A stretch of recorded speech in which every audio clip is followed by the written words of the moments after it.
ஒரு வெல்டர் அவரோட பேங்க்கில் 7 லட்சம் காசு வச்சுருந்துருக்கார் முதல் நாள். அடுத்த நாள் எழும்பி பார்க்கும் பொழுது அந்த காசு 8 கோடி ஆயிருக்கு. இது அவருக்கு மட்டும் நடக்கல, அவரோட சேர்த்து 4200 பேருக்கு உண்மையிலேயே நடந்திருக்குது. இந்த சம்பவத்தை பண்ணினது யாருன்னா உலகத்தினுடைய முதலாவது ட்ரில்லியனர் எலன் மஸ்க். வணக்கம் நண்பர்களே. இந்த சேனலில் நாங்கள் கடந்த வாரம் உலகத்திலே மிகப்பெரிய பேசுபொருளான பிஸ்னஸ் நியூஸான ஸ்பேஸ் எக்ஸினுடைய பங்குச்சந்தை பட்டியல் பற்றி பார்க்க போகிறோம். இந்த பங்குச்சந்தை பட்டியல் என்றால் என்னென்றால், ஒரு நிறுவனம் அதனுடைய பங்குகளை குறிப்பிட்ட நபர்களுக்கு மட்டும் விற்று கொண்டிருந்ததை இப்பொழுது யாரும் வாங்கலாம், பொதுமக்கள் யாரும் வாங்கலாம், எப்பொழுதும் வாங்கலாம், அவர்கள் நினைக்கும் பொழுது விற்கலாம், அவர்களுக்கு வசதிப்படுகிற விலையில் வாங்கிக் கொள்ளலாம், வசதிப்படுகிற விலையில் விற்று கொள்ளலாம் என்பதுதான் பங்குச்சந்தையினுடைய பட்டியல். எலன் மஸ்குடைய ஸ்பேஸ் எக்ஸ் $136 மதிப்பின்படி 556 மில்லியன் பங்குகள் நியூயார்க் எக்ஸ்சேஞ்சிலே பட்டியலிடப்பட்டன. அந்த பட்டியலிடப்பட்டு அதே நாள் அது 1.1 ட்ரில்லியன் மதிப்பீட்டில் 75 பில்லியன்களை திரட்டுவதற்காக அந்த பங்குகள் பட்டியலிடப்பட்டன. ஸ்பேஸ் எக்ஸ் நிறுவனத்திலே எலன் மஸ்க் 43 விதமான பங்குகளை வைத்திருக்கிறார் என்று சொல்லப்படுகிறது. அந்த பங்குச்சந்தை பட்டியலிடப்பட்டு போன வெள்ளிக்கிழமை பட்டியலிடப்பட்டு அதே நாள் முடிவில் $176 வரைக்கும் அதனுடைய பங்குகள் விற்பனையானது. அதன்படி பார்த்தால் ஸ்பேஸ் எக்ஸுடைய அன்றைய நாள் மதிப்பீடு 2 ட்ரில்லியனை தாண்டிவிட்டது. இந்த பங்குச்சந்தை பட்டியல் நடக்கும் பொழுது இந்த பங்கை ஏற்கனவே வைத்திருந்த முதலீட்டாளர்கள், ஏற்கனவே ஸ்பேஸ் எக்ஸ் நிறுவனத்திலே வேலை செய்த பணியாளர்கள், இப்பொழுது இருக்கிற பணியாளர்கள், ஏற்கனவே வேலை செய்து இப்பொழுது வேறு நிறுவனங்களிலே வேலை செய்து கொண்டிருப்பவர்கள், இவர்கள் எல்லாருமே சேர்த்து 4200 பேர் அவர்களுடைய பங்குகளுடைய மதிப்பும் அதிகரித்து அவர்களும் மில்லியனர் ஆனார்கள். அதிலே 400 பேருடைய பங்குகளுடைய மதிப்பு 100 கோடியை தாண்டிவிட்டது, 100 மில்லியனை தாண்டிவிட்டது. இந்த பங்குச்சந்தையிலே பங்குகளை முதலிடும் பொழுது அந்த பங்குகளை வைத்திருக்கின்ற முன்னாள் ஊழியர்களுடைய பங்கும் சேர்த்து உயர்வது என்பது எல்லா நிறுவனங்களிலும் நடப்பதில்லை. சில நிறுவனங்கள் ESOP, employee stock ownership programme என்று ஒரு ஸ்கீமை வைத்திருக்கிறார்கள். அதன்படி நீங்கள் அங்கே வேலைக்கு சேர்ந்து சில காலம் வேலை செய்து சில மாதங்கள் போன உடனே ஒவ்வொரு நிறுவனம் வேறு விதமான சட்டங்களை வைத்திருப்பார்கள். ஆரம்பித்தவுடன் உங்களுக்கு ஒரு மாத அடிப்படையிலோ அல்லது ஒரு காலாண்டு அடிப்படையிலோ அரையாண்டு அடிப்படையிலோ உங்களுக்கு அந்த நிறுவனத்தினுடைய பங்குகள் ஸ்டாக்ஸ் ஒதுக்கப்படும்.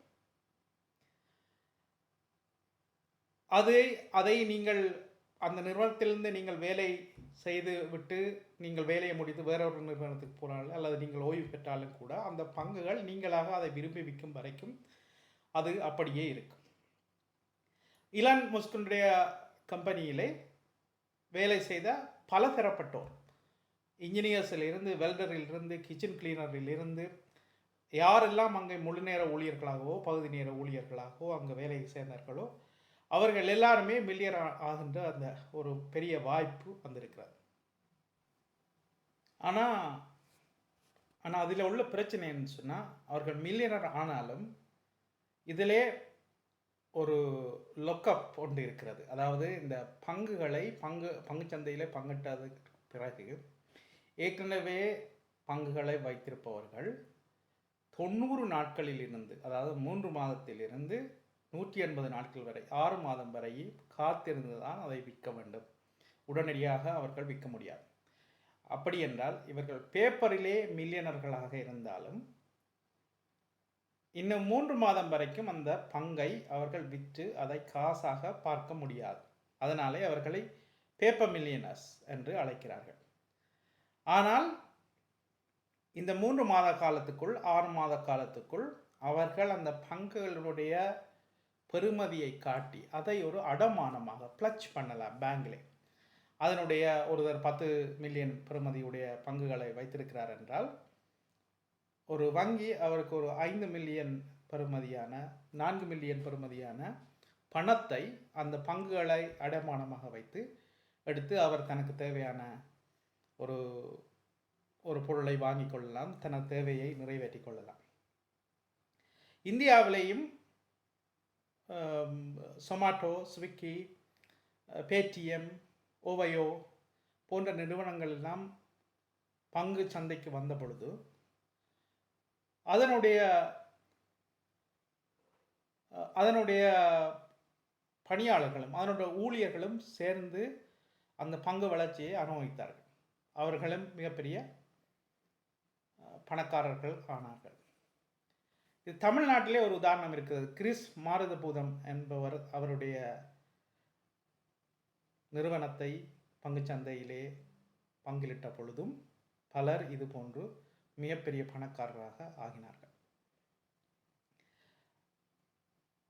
நீங்கள் ஒரு நிறுவனத்திலே வேலை செய்பவர்களாக இருந்தால், மிக முக்கியமாக ஒரு ஸ்டார்ட் அப் அல்லது தொழில்நுட்பம் சார்ந்து மிக வேகமாக வளர்ந்து கொண்டு இருக்கிற ஒரு நிறுவனத்திலே வேலை செய்து கொண்டிருப்பவர்களாக இருந்தால், நீங்கள் அவர்களுடன் உங்களுக்கு என்ன சம்பளம் தருகிறீர்கள், என்ன பேக்கேஜ் இருக்கிறது என்று கேட்கும் பொழுது இந்த இஎஸ்ஓபி எம்ப்ளாயி ஸ்டாக் ஓனர்ஷிப் ப்ரோக்ராமும் இருக்கிறதா என்று நீங்கள் கேட்டு அதனுடைய ஸ்டாக்கை நீங்கள் பார்த்து கொள்ளலாம். ஆனால் இது ஒரு லொட்ரி மாதிரி. அந்த நிறுவனம் வெற்றி அடைந்து விட்டால் நீங்கள் மிகப்பெரிய நீங்கள் வைத்திருக்கும் பங்குகள் மிகப்பெரிய மதிப்பை பெறும். அந்த நிறுவனம் தோல்வி அடைந்து விட்டால் எதுவுமே இல்லை, அது ஒரு வெற்று காகிதம், வெற்று பொருள். இது போன்ற சுவையான தகவல்கள் உங்களுக்கு பிடித்திருந்தால் அல்லது இதை போன்ற நீங்கள் அறிய விரும்பினால் உங்களுடைய கமெண்ட்ஸ் அண்ட் லைக்ஸ் அண்ட் ஷேர்ஸை நான் எதிர்பார்க்கிறேன். நன்றி.